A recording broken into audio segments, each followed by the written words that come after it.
Close friend ni David Licauco na si Agassi, ganito siya ibinuking kay Barbie Fortesa. Isang simpleng celebration lang ang naging Christmas ng pamilya ni Barbie Fortesa. Sa isang post niya sa social media, makikita na kasama niya sa picture ang mommy at daddy niya.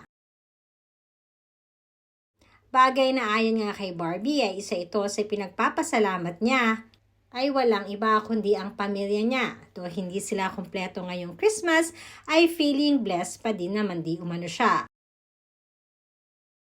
Ganon din naman si David Licauco dahil spending with his family din ang mapapansin sa kanyang mga post. Sa picture na na-share din nito sa social media ay talagang family din ang kasama niya. Samantalang naging viral at usap-usapan naman sa social media ang picture ni Barbie at ni Agassi na kaibigan ni David.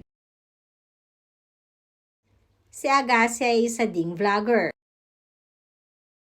Kaya naman madami tuloy ang naintriga kung bakit nga kaya magkasama ang dalawa sa picture. Alam naman natin na close itong si Agassi kay David noon pa man. Sa katunayan nga ay magkaklase pa sila sa school. Matatandaan din na nai-guest na noon ni Agassi si David sa kanyang YouTube channel. But this time, ay isang nakakatuwang pambubuking ang na-share ni Agassi kung bakit sila magkasama ni Barbie Fortesa. Ayon na rin sa aming source ay nag-ask di umano si Agassi ng vlog kasama ang barda dahil madami na rin di umano ang nagre-request ito sa kanya. Kaya naman kung sakaling matutuloy ito ay talaga namang maraming kabarda fanatics ang matutuwa.